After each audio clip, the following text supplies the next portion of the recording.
मीठी का दर्दनाक कहानी। एक सीता नाम की औरत थी जिनके पति देव जीवित नहीं थे। सीता के कारण ही घर में हमेशा लड़ाई झगड़ा और कलेश होता था। फिर इनके तीनों बेटे ने सीता के साथ जो किया, आप पूरा कहानी देखने के बाद रोने पर मजबूर हो जाओगे। तो कहानी शुरू करते हैं। इसमें सीता के 3 बेटे थे। बड़े बेटे का नाम कैलाश, मझले नारायण और छोटे बिज्जू था।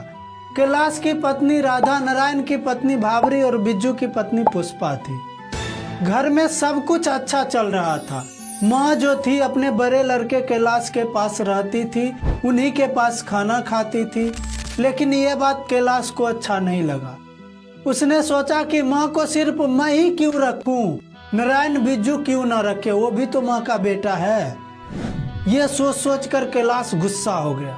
फिर दोनों भाई को बुलाकर कहता है, माँ को रखने का ठेका सिर्फ मैं ले रखा हूँ, तुम लोगों का भी तो कोई फर्ज होगा। तुमने कौन सा घर से हिस्सा नहीं लिया, तुम कौन से माँ के बेटे नहीं हो। उसकी बात सुनकर नारायण कहता है, आप जैसा कहेंगे वैसा ही कर लेंगे। फिर कैलाश कहता है, मैं क्या कहूँ, कौन सा तुम्हें दिखाई नहीं देता। और बिज्जू वो हमेशा चुप रहता है, वो सिर्फ देखता रहता है कि कौन क्या करता कहता है। और सीता अध पागल सी देख रही थी। देखे अब क्या होता है। एक माँ, 3 बेटे और 2 वक्त की रोटी। तीनों भाई लड़ते लड़ते ये फैसला किया कि माँ को एक महीना बारी बारी से अपने अपने पास रखेंगे। तीनों में से किसी ने सीता को कुछ कहने का मौका ही नहीं दिया। तीनों भाई में से किसी ने यह नहीं पूछा कि यह फैसला तुम्हें मंजूर है या नहीं, तुम्हारी अपनी इच्छा क्या है। सीता सोचती है, खैर कोई बात नहीं, यदि आज हमारे पति देव जीवित होते और यह तमाशा देखते तो क्या कहते। वो तो गुस्से से लाल पीले होकर गालियां निकालते, थप्पड़ या लात मारते, ऊपर से कहते, क्या समझ रखा है मुझे, मैं तुम्हारे इन 2 रोटियों के भरोसे बैठा हूँ क्या।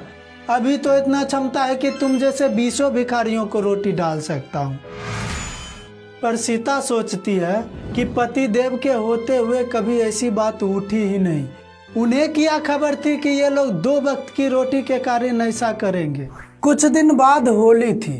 यही तय हुआ कि होली के बाद माँ बारी बारी से एक महीना सबके पास रहेगी।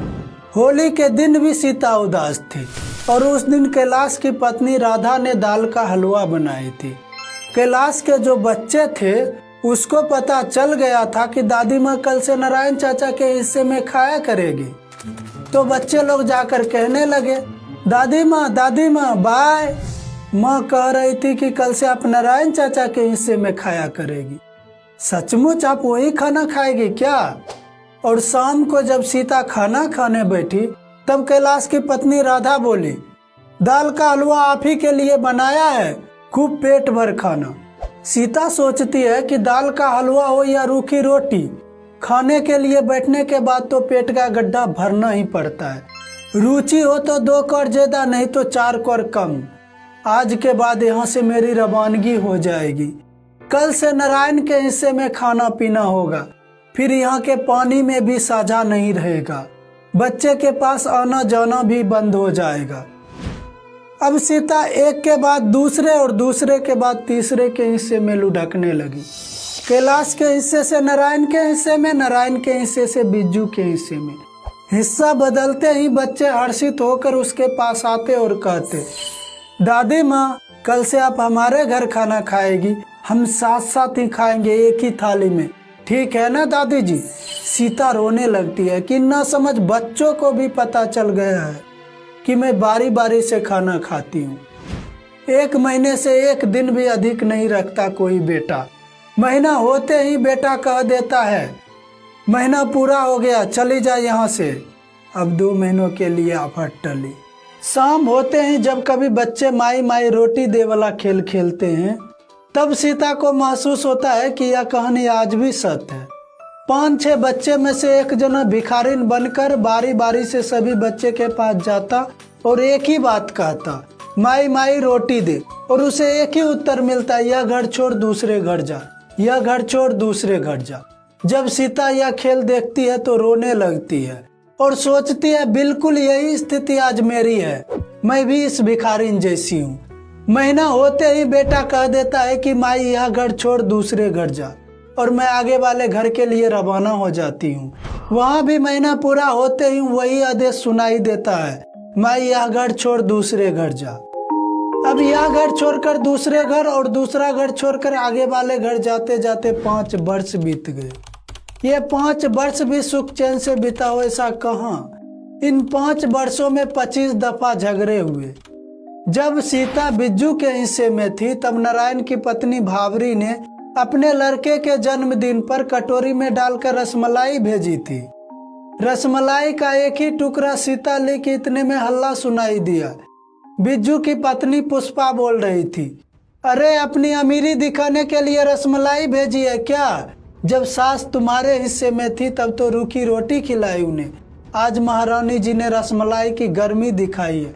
देखी तुम्हारी रईसी, जब सास हमारे हिस्से में हो तब तुम अपना माल अपने ही पास रखना, मुझे जब क्षमता होगा हम खुद ही खिला देंगे। सीता को फिर याद आया, उन दिनों वो नारायण के हिस्से में थी। कैलाश की पत्नी राधा को बुखार आ गया था। कैलाश नौकरी के किसी काम से बाहर गए हुए थे। तो फिर सीता ने 2-3 दिनों तक कैलाश के बच्चे के लिए रोटी बनाई थी। इसके बाद बच्चों के झगड़े को लेकर भावरी और राधा के बीच भी झगड़ा हुआ था। तो राधा बोली भावरी से कि जब बच्चे लोग झगड़ रहे थे तो सास जी भी वहीं थी, चाहो तो आप उनसे पूछ लो। फिर भावरी बोलती है, अरे जा जा पूछ लिया उससे और तुमसे दोनों से, उनसे क्या पूछना है? वो गुलामी करती फिरती है तुम्हारी और खाना खाती है मेरे हिस्से में। गुलामी करवाई वो तो अच्छी बात है, लेकिन खाना तो खिलाना था।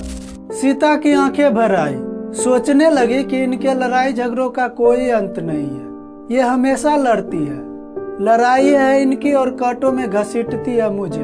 अब मरना भी तो मेरे हाथों में नहीं है। अगर मेरे हाथ में होता तो अभी मर जाती। भगवान ने जितनी सांसें लिखी है उतनी तो लेनी ही पड़ेगी। सीता यही सोच सोच कर रोए जा रही थी।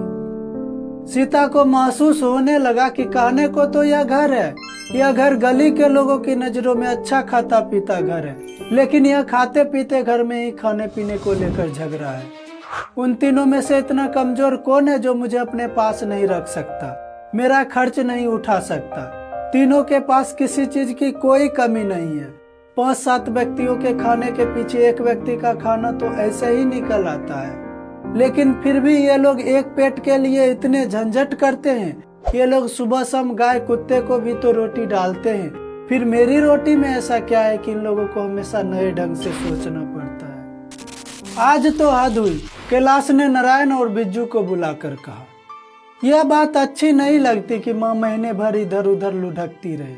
मेरे हिसाब से यह ठीक रहेगा कि हम तीनों ही भाई मिलकर माँ को हर महीने 50-50 रुपया दे दिया करेंगे। 150 रुपये माँ के लिए काफी है, और चाय तो हम पिलाते ही हैं, आगे भी पिलाते रहेंगे। रही बात रोटी की तो खुद पकाएगी खाएगी। नारायण ने कहा कि आपकी जैसी मर्जी, मुझे तो मंजूर है। आज तो बिज्जू भी चुप नहीं रहा, बोला इधर उधर लुढ़कने से तो अच्छा ही है, कम से कम अपनी जगह पर ही तो रहेगी। इतनी बात होने के बाद सब कमरे में बिल्कुल शांत होकर बैठ गए। कुछ देर बाद बिज्जू बोला, माँ को पूछ तो लेते हैं। फिर कैलाश कहता है, माँ आजकल किसी बात के लिए ना नहीं कहती है, अगर कहे भी तो हम उसका थोड़ी ना सुनेंगे।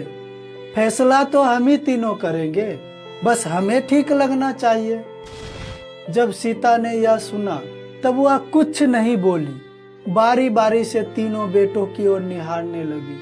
उसकी आंखों के आगे अंधेरा सा छा गया, मगर रोने की आवाज होठों से बाहर नहीं निकली। हृदय का एक टुकड़ा रो रहा था, उसके भीतर आंसुओं का समुद्र सा भर गया। सीता सोचती है कि मैं यहाँ रोटी खाती हूँ तो कौन सी मुफ्त की खाती हूँ, इनके बच्चों को देखभाल करती हूँ, बर्तन साफ करती हूँ, कौन से हाथ घिसते हैं मेरे, लेकिन ये लोग 50-50 रुपए इस काम की मजदूरी दे रहे हैं क्या? जब मुझे मजदूरी ही करनी है तो कहीं भी कर लूंगी। दुनिया में काम की कौन सी कमी है? और नहीं तो किसी के घर बर्तन भांडे ही साफ कर रोटी खा लूंगी। सवाल तो रोटी का ही है। अगले दिन सीता ने अपनी 2-4 कपड़ों की गठरी बांधकर अंधेरे अंधेरे ही घर से निकल गई। उस समय उसकी आंखों के आगे न तो अंधेरा था, न ही धरती और आकाश के बीच घुटन हुई। आज आकाश अनंत था, धरती बहुत ही बड़ी थी और वह रास्ता बहुत ही चौड़ा था जिस पर वह रवाना हुई थी। सबसे बड़ी बात यह थी कि उसके चारों ओर खुली हवा थी। Thank you for watching.